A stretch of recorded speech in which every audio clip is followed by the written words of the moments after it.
Assalamualaikum warahmatullahi wabarakatuh. Nama saya Tengku Balqis binti Tengku Syahrizam daripada Universiti Kebangsaan Malaysia.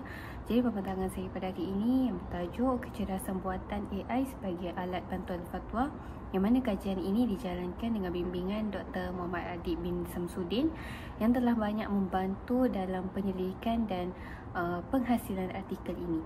Jadi fokus utama kajian ini ialah menilai bagaimana AI boleh dimanfaatkan dalam bidang fatwa sebagai alat sokongan kepada ulama tanpa menjejaskan autoriti hukum Islam.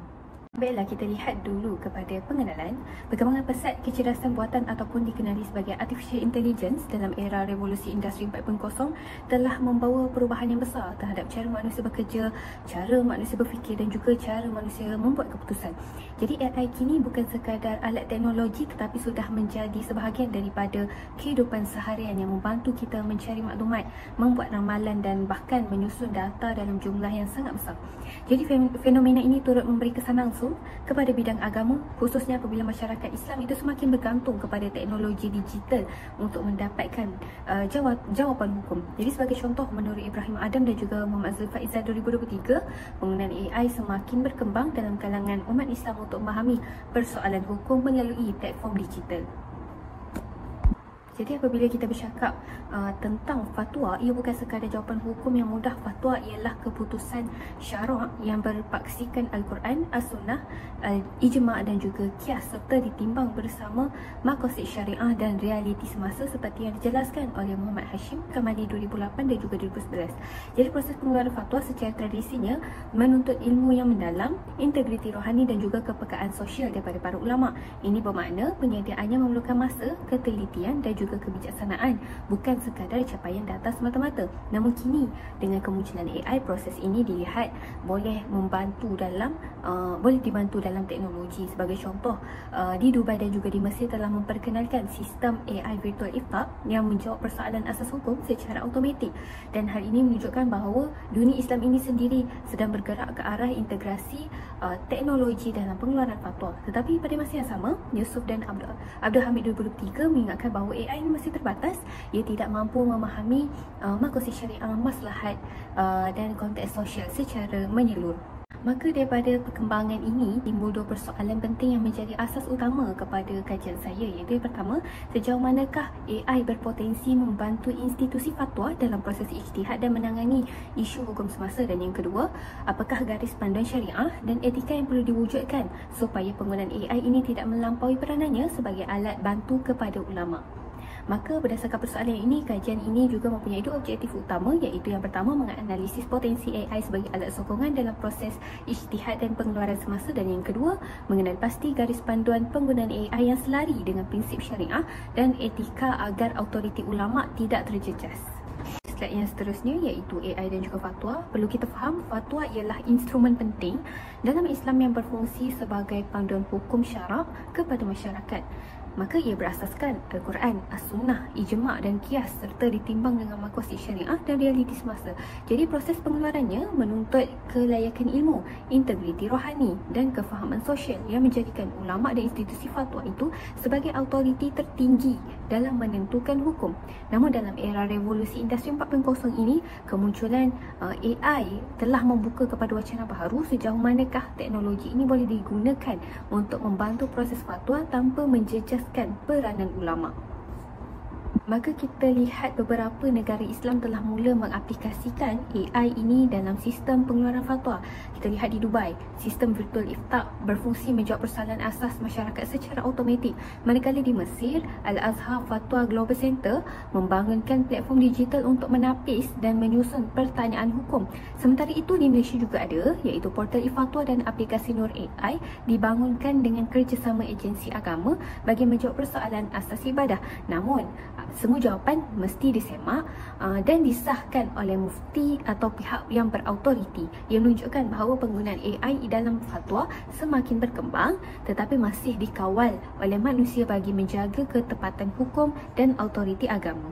Kita lihat AI mempunyai beberapa kelebihan utama. Ia dapat mempercepatkan proses carian dalil, menyusun dan menganalisis data hukum dengan lebih sistematik serta meluaskan capaian fatwa ke peringkat global. Namun begitu, terdapat cabaran besar yang perlu dihadapi. AI ini tidak mempunyai malakah ijtihadiyah. Ia tidak mampu menilai maqasid dan juga maslahat seperti manusia. Kadang-kadang ia menghasilkan maklumat yang kelihatan benar tetapi sebenarnya salah, iaitu hallucination.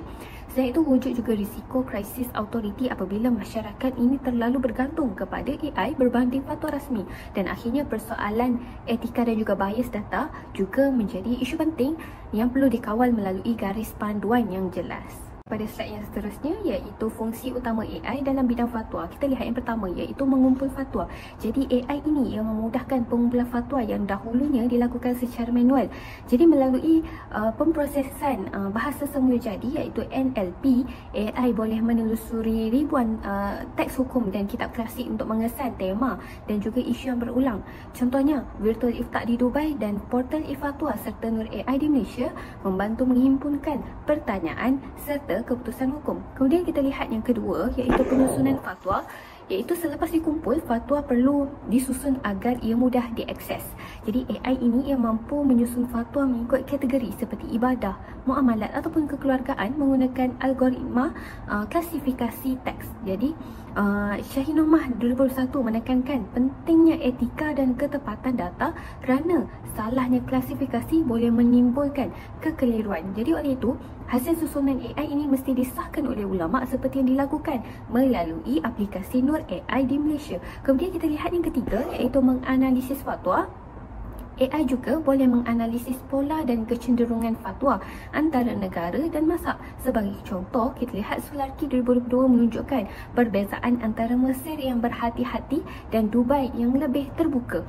Kemudian AI juga boleh mengenal pasti variasi pandangan dalam isu seperti keuangan Islam. Namun, seperti ditegaskan oleh Abdul Rahim Ahmad dan juga Hassan 2025, AI hanya berperanan sebagai decision support system, iaitu membantu ulama membuat keputusan bukan menggantikannya. Kemudian kita lihat yang keempat, iaitu proses pengeluaran fatwa, yang mana AI ini ia berperanan membantu sebagai pembantu teknikal, iaitu legal assistant yang menyediakan ringkasan dalil dan pandangan ulama. Namun, kuasa hukum tetap di tangan ulama berautoriti yang memiliki malakah ijtihadiyah. Di Malaysia, sistem seperti Nur AI digunakan, tetapi setiap jawapan mesti disahkan oleh institusi fatwa sejajar dengan prinsip maqasid syariah. Kemudian kita lihat yang kelima, iaitu yang terakhir, iaitu accessibility fatwa.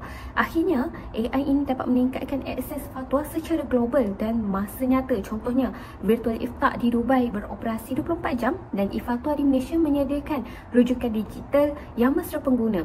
Namun seperti diingatkan oleh Muhammad Muiz 2025, capaian tanpa kawalan boleh menyebarkan fatwa palsu. Maka pengawasan institusi agama perlu bagi menjaga integriti dan juga autoriti fatwa. Slide yang seterusnya, iaitu peranan AI dalam fatwa semasa. Jadi dalam konteks institusi fatwa, kedudukan kecerdasan buatan ataupun AI ini perlu difahami sebagai alat sokongan sahaja, bukan sebagai pengganti kepada ulama. Jadi AI tidak mempunyai autoriti hukum dan tidak mampu menggantikan keilmuan, kebijaksanaan serta pertimbangan rohani yang dimiliki oleh mufti atau para ilmuwan Islam. Sebaliknya, AI ini berperanan membantu dan menyokong kerja-kerja ulama, khususnya dalam carian dalil, kitab klasik serta rujukan fatwa terdahulu. Jadi melalui keupayaan teknologi seperti NLP, iaitu Natural Language Processing, dapat menelusuri ribuan teks dengan pantas untuk menghasilkan data awal dan ringkasan hukum yang boleh dijadikan asas dalam proses ijtihad. Jadi fungsi ini secara langsung mempercepatkan proses penyediaan maklumat hukum, menjimatkan masa ulama dan membolehkan mereka menumpukan perhatian kepada analisis maqasid syariah serta penentuan hukum yang sebenar. Namun begitu, penting untuk ditegaskan bahawa keputusan hukum tetap berada di tangan ulama yang berautoriti. Oleh itu, AI ini hanyalah wasilah ataupun alat bantu dalam ekosistem fatwa dengan membantu memperkukuhkan lagi proses ijtihad, tetapi bukan entiti yang berhak mengeluarkan hukum. kita lihat kepada isu dan cabaran utama, walaupun AI membawa kepada banyak kelebihan, namun penggunaannya dalam bidang fatwa tidak terlepas daripada isu dan cabaran utama yang perlu diberikan perhatian. Yang pertama, iaitu ketepatan maklumat yang dihasilkan oleh AI sangat bergantung kepada dataset Islami yang sahih yang digunakan. Jika dataset itu sahih, maka hasilnya juga bermanfaat, tetapi jika data itu bercampur atau tidak ditapis, AI ini berpotensi menghasilkan maklumat yang bercanggah ataupun fatwa palsu. Kedua, wujud keperluan yang besar untuk kawalan manusia dan pengawasan institusi agama. Tanpa semakan oleh ulama ataupun pakar syariah, AI ini boleh disalahgunakan oleh pihak yang tidak bertanggungjawab untuk menyebarkan maklumat hukum yang salah. Oleh itu, satu garis panduan etika yang jelas mesti diwujudkan bagi memastikan AI ini digunakan dengan berhemah, selamat dan tidak menjejaskan integriti hukum Islam. Jadi dalam konteks Malaysia, pengawasan oleh Majlis Fatwa Kebangsaan dan juga JAKIM amat penting bagi memastikan setiap aplikasi AI yang berkaitan dengan agama dipantau dan disahkan sebelum digunakan oleh masyarakat. Jadi kita lihat kedudukan AI dalam institusi fatwa. AI ini harus difahami sebagai wasilah teknologi ataupun alat yang membantu, bukannya penentu hukum. Jadi ia berfungsi sebagai mengumpul, menganalisis dan menyusun data hukum, tetapi tidak mempunyai autoriti untuk menetapkan keputusan syarak. Jadi segala keputusan fatwa tetap perlu disahkan oleh manusia yang memiliki malakah ijtihadiyah, iaitu keupayaan memahami maqasid syariah dan konteks sosial sesuatu isu.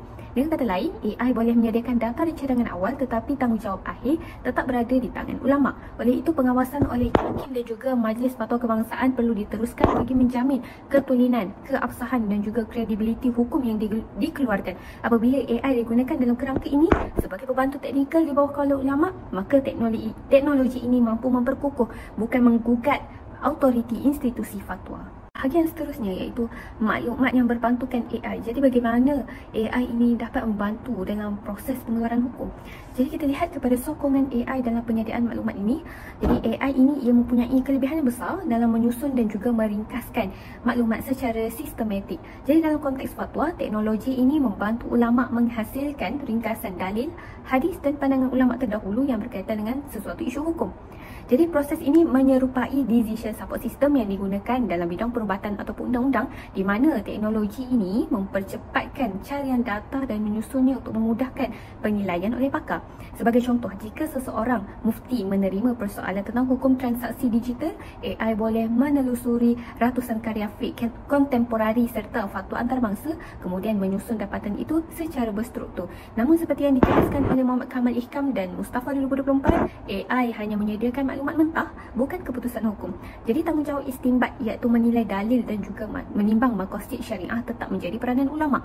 Kesimpulannya, AI ini berpotensi menjadi sumber maklumat tambahan yang mempercepatkan proses penyelidikan dan membantu ulama menangani jumlah pertanyaan fatwa yang semakin meningkat. Kemudian kita lihat kepada bidang-bidang AI yang berkaitan dengan agama dan fatwa. Baiklah, yang pertama, Natural Language Processing, iaitu NLP. Jadi teknologi ini ia membolehkan AI ini memahami soalan masyarakat dalam bahasa harian dan menukarkannya kepada bentuk pertanyaan hukum. Jadi ini amat berguna dalam menyaring ribuan soalan awam di portal fatwa. Kemudian yang kedua iaitu data mining. Teknik yang membolehkan AI mengekstrak maklumat penting daripada ribuan fatwa, kitab klasik dan juga jurnal moden. Sebagai contoh, AI boleh membandingkan fatwa kewangan Islam dari pelbagai negara untuk mengenal pasti pendekatan ataupun perbezaan mazhab. Kemudian yang ketiga, Knowledge Graphs. Satu pendekatan yang membolehkan AI ini menghubungkan dalil, maqasid dan juga pandangan ulama dalam bentuk visual rangkaian. Contohnya, bagi persoalan tentang dompet digital, AI boleh menghubungkan dengan konsep qab ataupun gharar dan fatwa-fatwa terdahulu tentang transaksi elektronik. Namun seperti yang diingatkan oleh Ibrahim Adam dan juga Muhammad Zulfaizal 2021, kejayaan integrasi teknologi ini bergantung kepada kesahihan data Islami yang digunakan. Jadi tanpa kawalan, AI berisiko menyebarkan maklumat yang bercanggah ataupun mengelirukan masyarakat. Kemudian kita lihat kepada bahagian yang seterusnya iaitu AI sebagai alat bantuan fatwa. Jadi bahagian ini akan meneliti bagaimana kecerdasan buatan ataupun AI berperanan sebagai alat sokongan dalam bidang fatwa, yang mana AI ini tidak mengambil alih peranan ulama tetapi membantu mereka dalam mengakses maklumat, pengurusan data dan penyediaan jawapan awal. Namun begitu, teknologi ini juga membawa risiko dan juga cabaran etika yang perlu diawasi agar ia tidak menjejaskan autoriti hukum Islam. Kita lihat kepada kelebihan AI dalam dalam bidang fatwa. Jadi antara kelebihan utama AI ialah kecepatan dan kemudahan capaian maklumat. AI mampu menjawab persoalan asas dengan segera, iaitu satu keperluan penting bagi masyarakat moden yang mahukan respon yang pantas terhadap isu hukum. Jadi menurut Abdul Rahim Ahmad dan Hassan 2025, AI boleh mengurangkan beban institusi fatwa kerana sistem ini mampu menjawab soalan berulang seperti isu ibadah harian, sementara ulama memberi fokus kepada isu kompleks yang memerlukan ijtihad yang mendalam. Selain itu juga, AI juga memperluaskan capaian global fatwa, dan dari sudut teknikal, AI mempunyai kelebihan dalam mengurus dan menapis data hukum berskala besar menggunakan natural language processing dan juga data mining.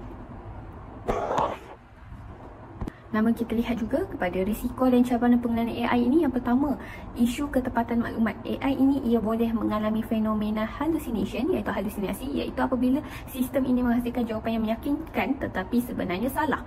Jika tidak disemak oleh manusia, ia boleh mengelirukan masyarakat dan menjejaskan kepercayaan terhadap fatwa rasmi. Kemudian yang kedua, isu autoriti ulama. Apabila masyarakat ini lebih mempercayai jawapan segera daripada mesin, kedudukan mufti dan juga institusi berautoriti boleh terancam. Jadi Yusof dan Abdul Hamid 2003 mengingatkan bahawa ulama mesti terus berperanan sebagai penyemak dan juga penentu hukum terakhir. Kemudian yang ketiga, isu etika dan juga tanggungjawab, iaitu Syekh Nur Mahdi 2001 menegaskan bahawa bias algoritma, data tidak sahih dan juga kekurangan kawalan boleh menjejaskan kredibiliti institusi agama. Maka kita lihat kepada yang seterusnya, iaitu cadangan pengawalan serta garis panduan. Jadi untuk mengawal risiko ini, pengawasan institusi agama sangat penting. Jadi kerajaan Malaysia melalui Jabatan Digital Negara 2003 telah memperkenalkan garis panduan umum penggunaan AI. Namun bagi bidang agama, peraturan khusus perlu diwujudkan di bawah Majlis Fatwa Kebangsaan dan JAKIM. Jadi antara aspek pentingnya ialah, iaitu yang pertama, pemilihan data set Islami yang sahih, kemudian yang kedua, kawalan terhadap kandungan yang dihasilkan, dan yang ketiga, pengesahan manusia sebelum disebarkan kepada umum. Selain itu, AI juga perlu berada dalam kerangka ijtihad jama'i, iaitu ijtihad kolektif yang melibatkan pelbagai pakar, iaitu ulama, teknologis dan pakar undang-undang. Jadi dalam konteks ini, AI bertindak sebagai pakar teknikal yang menyediakan data dan analisis, tetapi keputusan hukum tetap dibuat oleh pihak yang berautoriti. Jadi akhirnya semua penggunaan AI ini mesti berpaksikan maqasid syariah, iaitu menjaga agama, akal dan maslahat manusia, maslahat ummah. Contohnya, pelajar Universiti Islam Antarabangsa Malaysia yang menggunakan ChatGPT sebagai rujukan awal tetap menilai jawapannya berdasarkan maqasid syariah. Dan sebagai rumusan, kecerdasan buatan ataupun AI ini sememangnya mempunyai potensi besar dalam bidang fatwa, namun hanya sebagai alat sokongan, bukan pengganti kepada ulama. Jadi AI ini yang mampu membantu dalam pengurusan data, penyediaan maklumat serta memperluaskan capaian fatwa secara global, menjadikan kerja-kerja penyelidikan dan perkhidmatan fatwa lebih efisien. Walau bagaimanapun, AI tidak memiliki malakah ijtihadiah, iaitu keupayaan rohani dan intelektual yang diperlukan untuk memahami maqasid syariah serta menimbang maslahat hukum. Oleh itu, setiap maklumat yang dijana, AI masih memerlukan semakan dan pengesahan manusia berautoriti agar tidak menimbulkan kekeliruan hukum ataupun fatwa palsu. Dan masa yang sama, cabaran seperti hallucination, bias data, krisis autoriti dan isu etika mesti diberikan perhatian yang serius. Sebab itu, garis panduan khusus bagi bidang agama amat diperlukan di bawah pengawasan JAKIM dan Majlis Fatwa Kebangsaan bagi memastikan penggunaan AI ini sentiasa berada dalam landasan syarak. Akhirnya, AI ini perlu difahami sebagai pelengkap kepada proses ijtihad jama'i, bukan pengganti. Dengan kawalan manusia, etika yang jelas dan berpaksikan maqasid syariah, teknologi ini boleh memperkukuh peranan ulama dalam membimbing masyarakat Islam menghadapi cabaran semasa dan masa hadapan. Sekian, wabillahi taufiq wal hidayah. Wassalamualaikum warahmatullahi wabarakatuh.